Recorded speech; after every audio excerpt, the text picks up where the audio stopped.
Today we're going to be working on my tried and true recipe, which is my homemade sandwich bread that I've been making for years and I absolutely love, and two brand new recipes to me, which are apple cider donuts and English muffins. I've been wanting to make English muffins for quite some time, but I just haven't gotten around to it. I was a little intimidated by it, but it was super simple. Definitely would make some tweaks in the future, but they were absolutely delicious. Way better homemade than you can buy at any store, which is often true with anything homemade versus anything you could buy at the store. I just love how homemade products taste.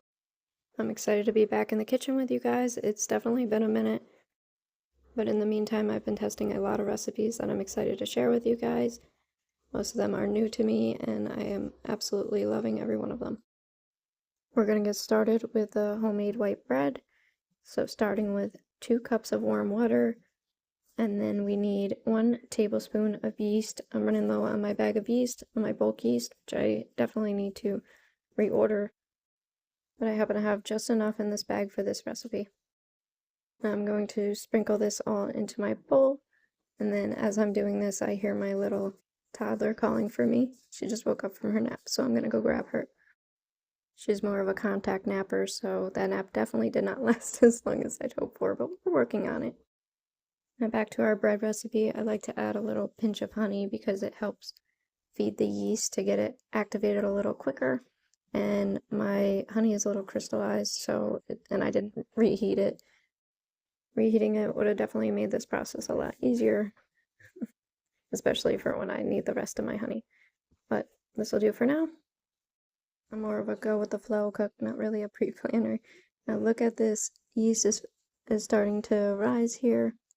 It's starting to activate, and you can see, if you look closely, you can see that the bubbles are shooting up of looking at that.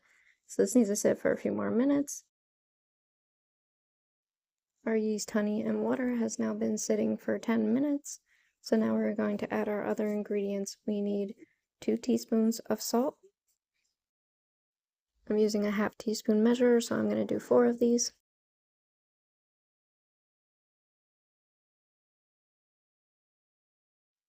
Adding a 1/4 cup of honey, and as I said before, this honey is crystallized, so it's not coming out as ideally as possible. So I'm going to have to come in with my knife and scrape out the rest. The spatula definitely would have been a better tool here, but I'm just using my knife because that's what I already used to get my pinch of honey out earlier.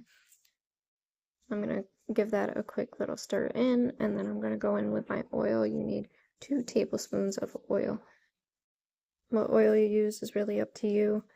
Ideally, you'd use like an avocado oil or an olive oil, but today I'm using a vegetable oil because that's all I currently have. I ran out of my avocado oil. So, all good. Came out perfectly fine. I'm going to come in with my flour now.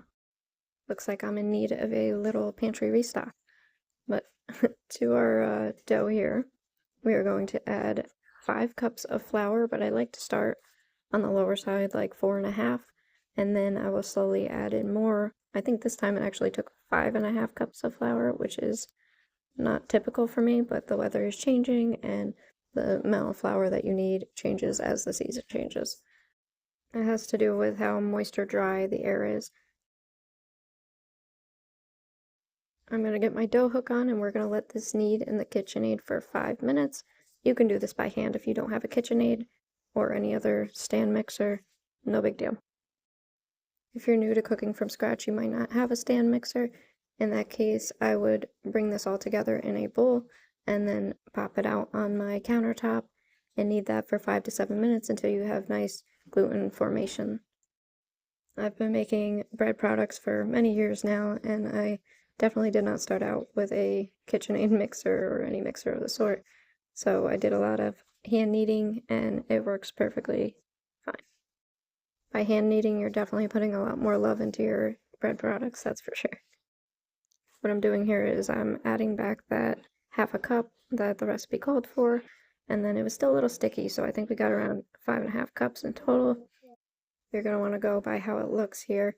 I like a sticky dough because to me that means a softer bread, which is obviously what we want here. We don't want a stiff dough. I've played with a lot of bread recipes in my past, and this is the softest, best tasting one. Now, if you're new to making your own bread, it definitely took an adjustment period for me I don't know about my family so much because they really enjoy my homemade bread, but it doesn't taste anything like the grocery store. You're not going to get a grocery store bread from a homemade bread, but it is so much better for you. It doesn't have all those added extra ingredients in it, and it's just more wholesome. What I just did there was I oiled a bowl and then I plopped my dough into that bowl, and I am going to put that in my oven at 90 degrees. I have a bread proofing setting in this oven, so if you don't have that, then you could just put the light on in your oven and proof it there. Now we're heading into our English muffins. Now these were absolutely delicious, but I would definitely tweak a little bit in this recipe. Now for this English muffin recipe, I'm starting with 3/4 cup of milk, a 1/2 cup of water, and 2 tablespoons of granulated sugar. I'm going to give that a good mix. We want to bring that up to around 110 degrees. So I just put it in my microwave. And we are reading at about 108, but that is perfectly fine. It'll do the job. Now at this point, I am very happy that I keep some of these small packets of active dry yeast on hand, because if not, then the day would have unexpectedly ended at the bread. So we're going to add that whole packet to our warm milk mixture. Then we need 3 tablespoons of melted, slightly cooled butter. You don't want it to reharden, but you do want it to be cooled down a little bit.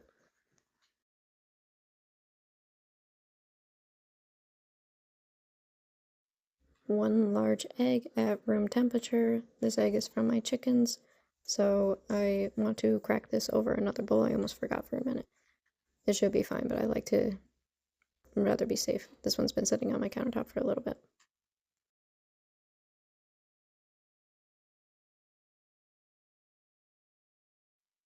I love using my eggs for my chickens because the yolk is just so like dark yellow compared to the grocery store, which is like a very pale yellow, and they just taste so much better. So now we're going to go in with our salt. We need 1 teaspoon of salt. I have a 1/2 teaspoon measure again, so I'm going to do 2 of these. We're going to add the flour now. This recipe calls for 3 cups of water, and this is where I would have tweaked it. I think I had to do with how my kitchen was on this day. I'm not sure this is the first time I did it, but I definitely plan on making this recipe again. As far as I know, this recipe is supposed to be more of a battery type dough, but it just felt like it was just too sticky for me as I was mixing this together, and I wish I would have went with my instincts because it definitely needed a little bit more flour in it. This still came out absolutely delicious, probably the best bread product I've ever made, but it was very, very hard to deal with, to manage like how sticky it was when I'm cutting them out. Now we're going to bring this over to the stand mixer. Once again, you could definitely do this one by hand. This would be very easy to just whisk together with a spoon or a Danish dough whisk or anything of the sort. You want to knead that for 7 minutes until the dough is elastic and pulls away from the edge of the pan.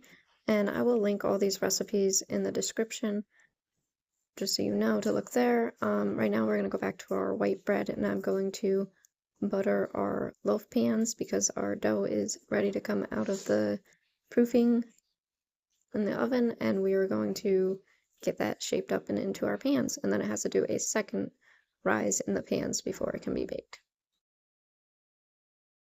I also want to be sure to grease the top of my pan as well. You can also use oil on like a paper towel. Just splash a little oil on there and wipe it all around on your dishes there.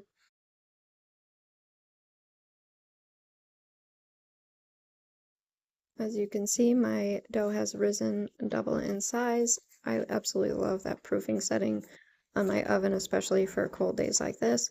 So I'm going to punch down that dough, and then we're going to pull this out of the pan, out of the mixing bowl, and plop it onto our countertop. You can flour your countertop. I like to keep the dough as sticky as possible, but yet manageable, so I don't flour my countertop.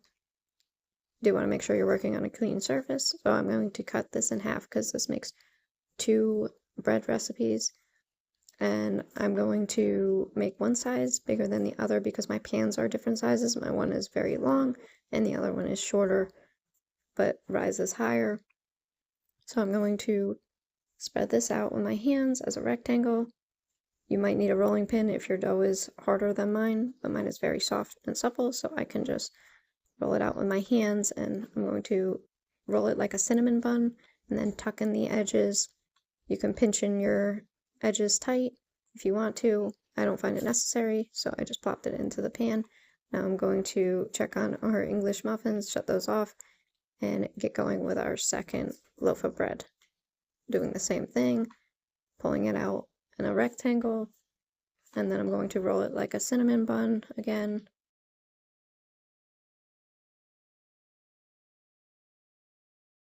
This is my favorite part of making bread because I just love how the dough feels on your hand when you're rolling it with a nice soft dough. And once again, I'm going to fold over the ends here. I want this one to be quite longer than the last one because my pan is a lot longer here. This is going to be a shorter bread. I love this pan, but I like having both of them actually because they cook in such different ways, and one is bigger for like a bigger sandwich bread. The other one is smaller and works perfect for my kids because they don't always eat a full sandwich. Now I'm gonna get these back in my oven, but once again we are still proofing, so it's still at that 90-degree proof. And I don't put plastic wrap over top of it or a towel because I'm afraid that it'll catch on fire in my oven or melt. So I'm just putting it in like that. It works out perfectly fine. For the second rise, it's going to rise for 45 minutes, and I don't believe I told you the first rise time, which was 1 hour and 30 minutes. Now we're back to our English muffins, and correct me if I'm wrong, but this batter, dough, whatever you want to call it, is just a little too sticky.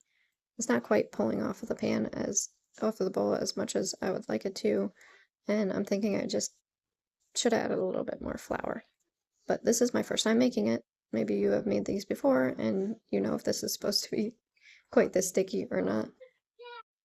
These still cooked up very well, but as you can tell, it's like very hard to manage. So I'm gonna roll this around in an oiled bowl a little bit, let it come together. This dough needs to rise for 1 hour, so originally I was going to cover this with plastic wrap and then make it the next day. I was going to put it in the fridge.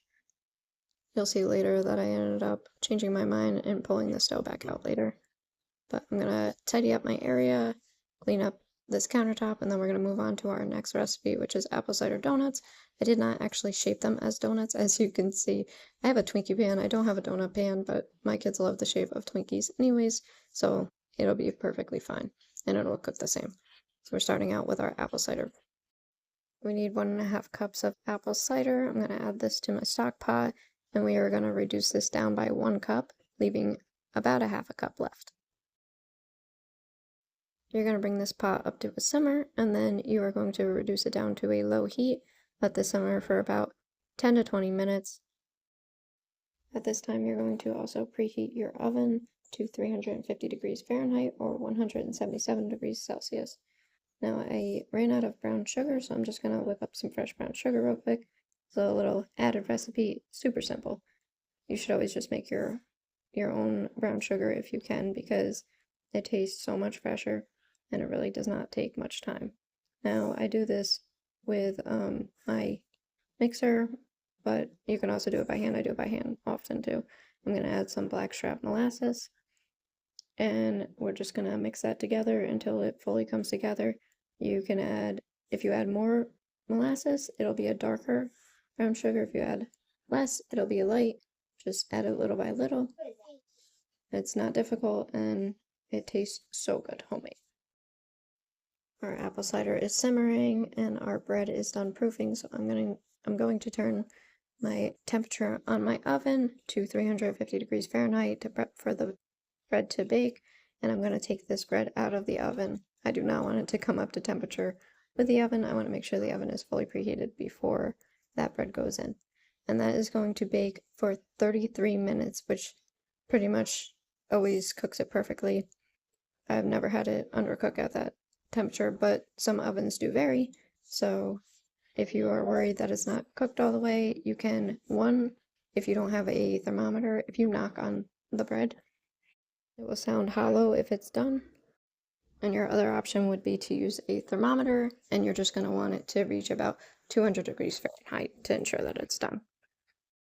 Now we are going to make a batter for the apple cider donuts. We're starting with our milk. We need a half a cup of milk, and then I'm going to add some brown sugar. I was supposed to do a third a cup of brown sugar, but I did a quarter cup, so I'm just going to add a little bit more. We're going to do a third a cup of regular sugar, granulated sugar, and melted butter, 3 tablespoons. Now to this we're going to add back our cooled down apple cider syrup at this point, and this is around about a third a cup. I think I said a half a cup earlier. We want it to be around a third a cup for this recipe. I'm going to crack 1 room temperature egg into a separate bowl before adding that to my mixture. This recipe calls for 1 teaspoon of vanilla extract, but I'm going to substitute with vanilla bean paste. I've been really enjoying using this vanilla bean paste, especially in recipes that it will show up in, like homemade yogurt. You can see the little vanilla flakes in there. I really like that.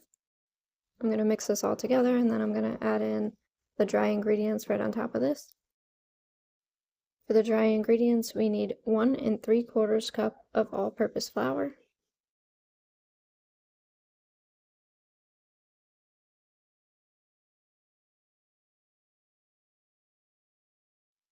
1 teaspoon of baking powder, half a teaspoon of baking soda, 1 teaspoon of cinnamon powder, half a teaspoon of nutmeg powder, 1/8 teaspoon of cardamom powder, which I don't currently have, and I should have added to this recipe.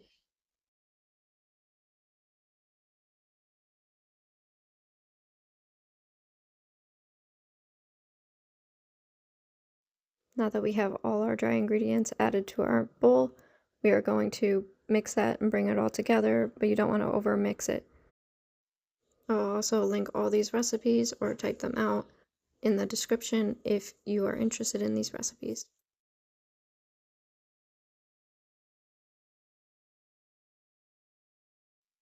Now, as you can see, this is going to be a very thick consistency for a batter.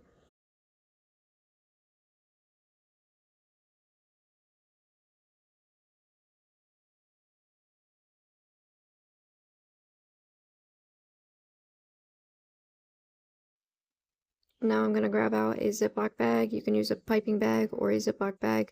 Either works just fine. I don't typically enjoy cleaning out a piping bag because they get very greasy and it's very hard to clean. So I'd rather just use a Ziploc for this, or a plastic baggie. Doesn't have to be Ziploc. It's just much easier to just throw it out when you're done with it. So now we're going to go ahead and butter up our Twinkie pan, or you can use your donut pan if you want traditional donuts. This is what I have, so this is what I'm using.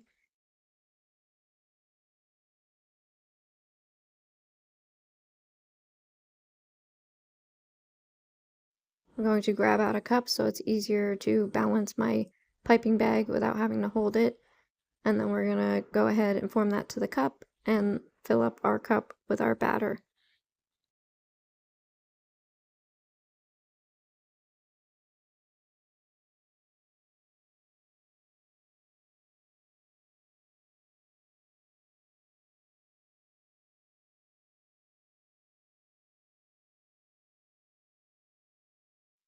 Now squeeze that down so there is no air holes, which there really wasn't with this type of batter because it was so thick it just kind of packed down by itself. And now I'm going to try to find the tip in here, and at this point I realized that this is not a typical Ziploc bag. This is one of the ones that you would use for a marinade that has more of a flat bottom. So I'm going to cut that out, and it's gonna not work as smoothly as it typically would with a regular bag, but it'll be perfectly fine, and it's gonna go into our pans perfectly fine.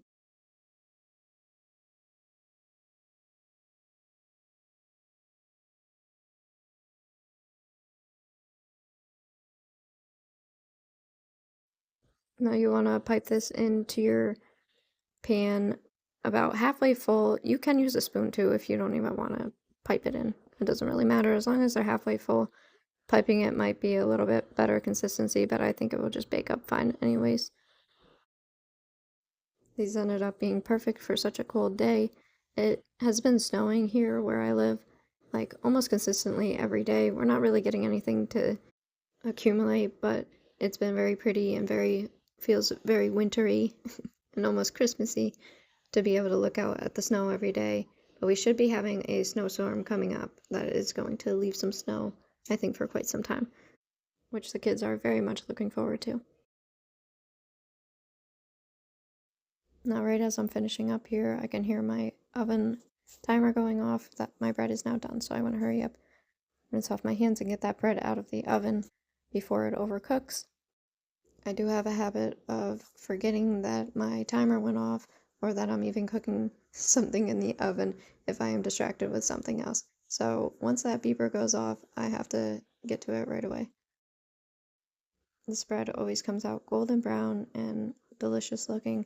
So now if you're new to baking bread, when you first take it out of the oven, it's going to feel really hard on top, and you're probably going to think that you messed it up, unless you have one of these loaf pans with the lids on it, because that keeps it pretty soft. But you did not mess it up. You did not mess it up. All you have to do is take some butter and wipe that over the top, and then throw a towel or the lid back on top of it, and that will soften it right up after about like 5 minutes, and you have nice, soft, delicious bread. The whole loaf is not hard, it's just the top. I always, always, always butter any bread product when it first comes out of the oven, whether it's rolls or bread loaves or anything. Always butter, because it'll soften the tops. If not, then you'll have a hard bread, which nobody wants. So I'm going to put the lid back on this one, and then I'm going to grab my little towel over here, and we're going to put this over the top. You can use a regular kitchen towel or a tea towel, whatever you want. And then I'm going to come back to these donuts, and I'm going to some of them were a little overfull, and this one didn't quite get enough. So I'm just going to scoop out the extra out of the other ones to fill up this last one. And then we're going to go ahead and get these in the oven. You want to have your oven preheated to 350 degrees for this recipe. My oven was already heated to that because I just got the bread out of the oven, so I just left the oven on. And now I'm going to wipe off the excess so it doesn't burn onto the pan. This helps keep the pan looking nice.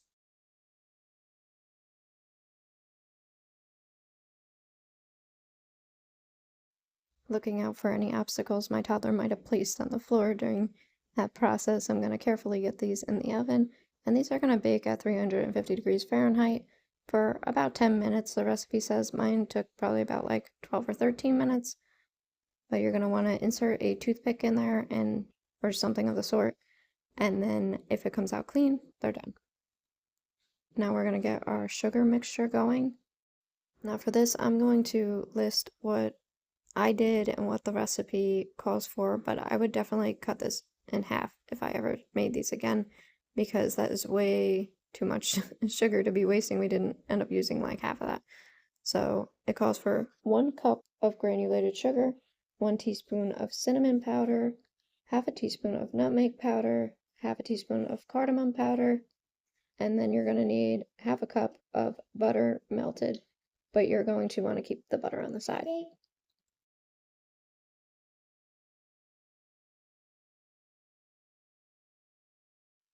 Now, homemade bread is a recipe that I personally think that every home cook should learn how to make at least once. I'm taking my bread and I'm going to put it on the cooling rack. After it sits for about 5 minutes, that's when you'll want to plop it out of its pan that it was in and onto a cooling rack. Now, some pans are easier to get out the bread out of than others are. This one, I always have to take a knife around and peel it up from the sides. I also scrape underneath it a little bit, pressing it up so it'll detach a little bit at the bottom better. So then when I flip it over, it'll just plop out like I want it to.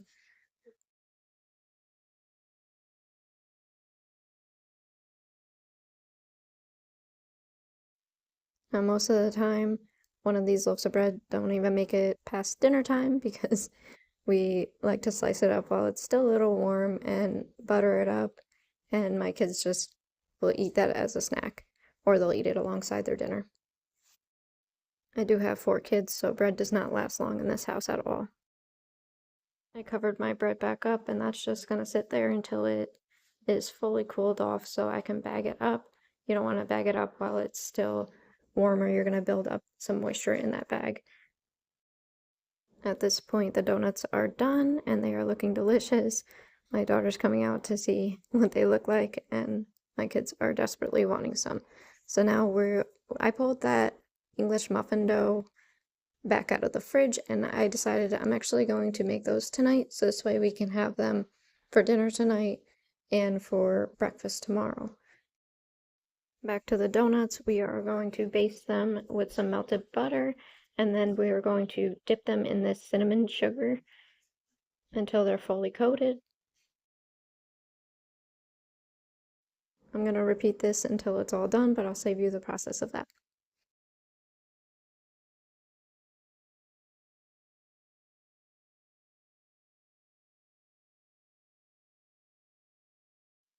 And here they are when they're done. My kids ate these right up.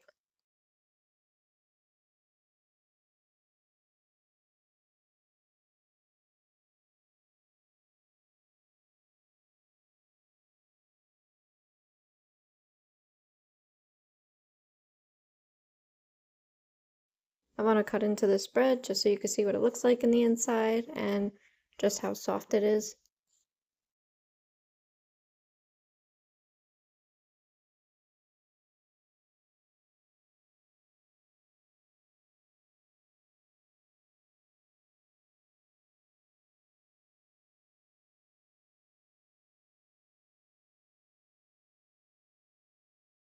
Moving the bread off to the side, we are going to get started with our English muffins.